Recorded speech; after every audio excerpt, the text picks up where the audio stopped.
Bref, un jour, je suis allé dans une église. Là, j'ai vu des gens qui gesticulaient sur une scène, il y avait de la musique et plein de lumière. Ils avaient l'air contents. Au moment de partir, je croisais un des jeunes qui m'a demandé si c'était cool. C'était cool? Il souriait bizarrement, il avait l'air saoul. J'ai répondu que c'était cool. C'était cool.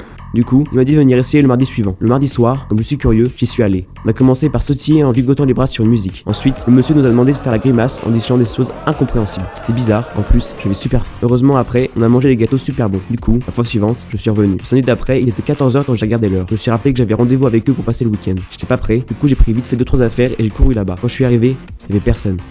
Je me suis dit qu'il m'avait oublié, que franchement ça se faisait pas et que je m'étais dépêché pour rien. Finalement j'ai pensé que j'étais fatigué, que c'était pas grave. De toute façon j'avais pas trop envie d'y aller et j'avais pas pris mon savon et ma serviette. Quand j'allais partir, ils sont arrivés, tranquillement. Ils m'ont demandé ce que je faisais.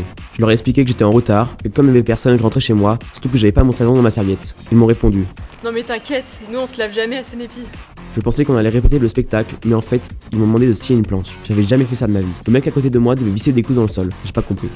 On avait à peine commencé que quelqu'un s'est mis à hurler parce qu'on faisait trop de bruit. À la place, il voulait qu'on fasse du bruit avec des outils. Quand on l'a fait, il avait l'air content. Du coup, pour lui faire plaisir, on a recommencé avec un vélo. Le soir, on s'est assis autour d'un mec avec une guitare. Il chantait faux, mais personne ne lui disait rien. Tout le monde le regardait en souriant et s'est mis à chanter. Après ça, on est parti dormir. Enfin, non, on s'est couché, mais il y avait quelqu'un qui sciait du bois dehors. J'ai pensé que c'était parce que je l'avais mal fait avant. Je me suis levé pour lui donner un coup de main. Quand je suis sorti, il y avait plus de bruit. Du coup, je suis rentré et j'ai entendu la scie. Là, j'ai compris qu'en fait, c'était pas quelqu'un qui sciait, mais le mec à côté de moi qui ronflait. J'ai pas dormi de la nuit. Le lendemain matin, on a chanté, regardé un mec qui mettait des affaires dans sa valise, regardé le même mec casser sa valise, observer une fille passer le balai, regarder un mec déguisé en moine passer le balai, taper sur des gobelets, rechanter, imiter un oiseau, discuter, manger, rechanter et on est parti. Le week-end d'après, il était encore 14h quand j'ai regardé l'heure. J'étais encore à la bourre. Je me suis souvenu que le monsieur avait beaucoup insisté pour qu'on prenne notre t-shirt Sénépi. Je l'ai cherché partout, je l'ai pas trouvé. J'ai regardé dans ma panière de linge sale, je l'ai trouvé. Il sentait mauvais, mais comme on se lave pas Sénépi, je l'ai mis. Je suis arrivé super en retard, pire que la dernière fois. Il y avait personne. Je me suis dit que comme je savais passer une planche, ils voulaient pas que je vienne. C'était pas grave, j'avais pas envie de passer une mauvaise nuit, donc j'ai commencé à rentrer chez moi. Mais ils sont arrivés, on est parti. On s'est installé dans les coulisses, on était hyper serré. J'ai pris ma housse costume et j'ai regardé ce qu'il y avait dedans. Un t-shirt et un pantalon troué. Je me suis dit qu'ils étaient vraiment à court de moyens et que la prochaine fois, j'amènerais mes propres vêtements. Puis j'ai croisé une fille toute violette. Elle avait l'air pas bien. Je lui ai demandé. Ça va? Elle m'a dit. Oui, c'est juste le costume qui est trop petit.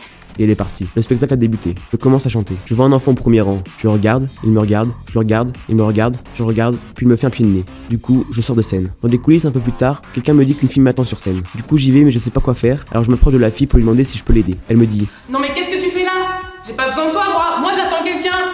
La sortie c'est par là-bas. En fait, c'est pas moi qu'elle attendait.